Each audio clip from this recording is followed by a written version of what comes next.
Salam sehat, salam perubahan. Bertemu lagi dengan saya Intan Nilam di channel kesayangan kalian, Point News. Komisi Pemberantasan Korupsi KPK resmi mencegah mantan Menteri Agama Yakut Kolil Komas bepergian ke luar negeri. Pencegahan berlaku selama 6 bulan sejak 11 Agustus 2025 dan juga menjerat dua pihak lainnya berinisial IAA dan FHM. Langkah ini diambil untuk memastikan seluruh pihak yang diduga mengetahui perkara dugaan korupsi pengelolaan Kota Haji 2024 tetap berada di dalam negeri untuk keperluan penyidikan.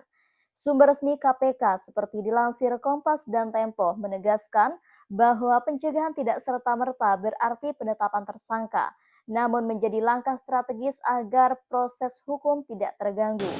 Pencegahan ke luar negeri kepada para yang bersangkutan tentu dibutuhkan penyidik agar yang bersangkutan tetap berada di Indonesia supaya dapat mengikuti proses penyidikan ini. Menteri Agama memang punya diskresi, ya, punya kewenangan dia menetapkan kuota, tapi tetap harus mengacu kepada undang-undang kan begitu. Nah, ketika dia berani melebihi apa yang diatur dengan undang-undang, saya kira itu pasti sudah ada motif gitu. Ya artinya bisa dia nggak mungkin itu keberanian sendiri, artinya inisiatif sendiri. Jadi ada mastermind di belakang. Saya kira iya. Gitu. Kasus ini bermula dari tambahan sekitarnya 20.000 kota haji yang diterima Indonesia pada 2024. Hasil diplomasi Presiden Joko Widodo dengan pemerintahan Arab Saudi pada Oktober 2023, sesuai penjelasan pemerintah saat itu, tambahan kota haji dimaksudkan untuk mempercepat antrian jamaah haji reguler yang kini bisa mencapai 20-30 tahun di sejumlah provinsi. Namun, berdasarkan penyelidikan KPK, sebagian besar tambahan kota haji tersebut justru dialihkan ke jalur haji khusus yang dikelola pihak swasta dengan biaya lebih mahal. Praktik ini menimbulkan dugaan adanya keuntungan finansial bagi oknum tertentu dan potensi kerugian negara yang jumlahnya ditaksir mendekati 1 triliun rupiah. KPK mengungkapkan bahwa Presiden Joko Widodo memang mengajukan permintaan kota tambahan kepada Arab Saudi. Nah, permintaan itu menurut keterangan resmi bertujuan untuk kepentingan jemaah haji reguler.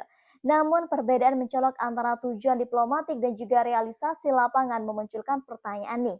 Apakah ada arahan lanjutan dari Presiden atau lingkaran istana terkait dengan perubahan alokasi tersebut? Pimpinan KPK tidak menutup kemungkinan memanggil Presiden atau pejabat istana apabila ditemukan bukti relevan dalam proses penyidikan. Kemungkinan pemanggilan Presiden meskipun bersifat prosedural bisa memicu ketegangan politik. Pendukung pemerintah dapat melihat sebagai serangan terhadap figur kepala negara, sementara pihak oposisi berpotensi menggunakan kasus ini untuk menekan citra mantan presiden. Bahkan KPK mengaku fokus pada pembuktian hukum, bukan kalkulasi politik. Lembaga pengawas dan kelompok masyarakat sipil menilai kasus ini mencoreng citra Indonesia sebagai negara dengan jumlah jamaah haji terbesar di dunia. Mereka mendesak KPK bergerak cepat, transparan, dan menuntaskan perkara hingga ke aktor utama. Sebagian pihak bahkan menyebut kasus ini sebagai skandal kota haji terbesar dalam sejarah penyelenggaraan ibadah haji Indonesia. Pencegahan ke luar negeri terhadap Yakut Kolil Komas menjadi sinyal bahwa KPK ini memandang keberadaan mantan menteri itu krusial dalam mengurai alur kasus Kota Haji 2024. Langkah ini bukan sekedar formalitas ya, melainkan strategi penyidik untuk memastikan setiap saksi kunci tidak lepas dari jangkauan hukum. Sejumlah pengamat hukum menilai bahwa pencegahan Yakut ini mengindikasikan bahwa KPK ini mulai masuk ke lapisan pengambilan keputusan di tingkat atas. Pasalnya, keputusan perubahan alokasi kota haji tidak mungkin hanya berhenti di level teknis Kemenak. Mengingat sumber kota tambahan berasal dari komunikasi langsung kepala negara dengan pemerintah Arab Saudi. Pernyataan besar yang kini beredar di publik adalah sejauh mana Presiden Joko Widodo terlibat dalam proses pasca diplomasi tersebut. Apakah arahan pembagian kota haji ini datang secara langsung dari Presiden atau terjadi distorsi di tingkat kementerian? Beberapa pihak di Senayan bahkan mendesak KPK memanggil pejabat istana yang diduga mengetahui proses penetapan kebijakan untuk memastikan tidak ada intervensi politik yang melindungi pihak tertentu. Sementara itu, sebagian loyalis Jokowi berusaha menegakkan dan juga menegaskan bahwa peran Presiden terbatas pada negosiasi diplomatik dan semua teknis distribusi kota sepenuhnya berada di bawah Kementerian Agama. KPK sendiri masih menahan diri untuk menyimpulkan adanya keterlibatan langsung kepala negara, namun pernyataan resmi bahwa siapapun nih yang terkait akan dipanggil memberikan sinyal ya bahwa jalur penyidikan terbuka hingga ke tingkat tertinggi kekuasaan.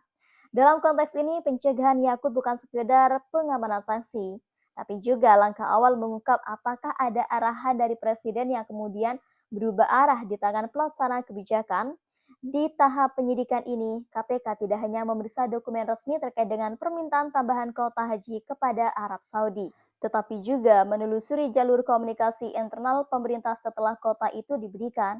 Penyidik ingin memastikan apakah terjadi perubahan keputusan di luar mekanisme resmi, siapa yang memerintah, dan siapa nih yang mendapat keuntungan. Sumber di internal KPK menyebut ada 4 titik krusial yang menjadi fokus penyidikan.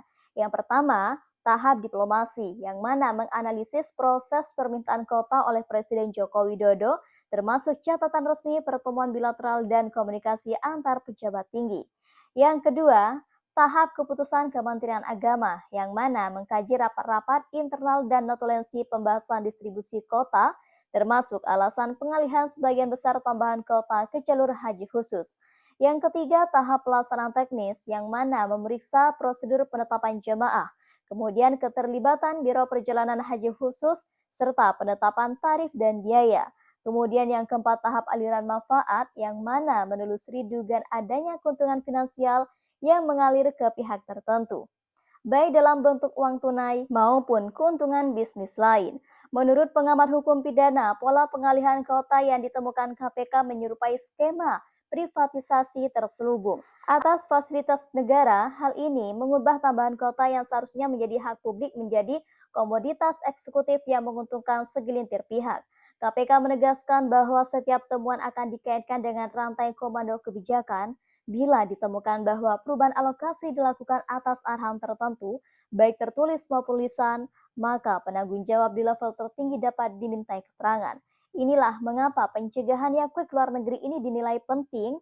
Mantan Menteri Agama itu diyakini memiliki informasi kunci untuk membuka siapa nih sebenarnya yang menginisiasi perubahan pembagian kuota haji 2024.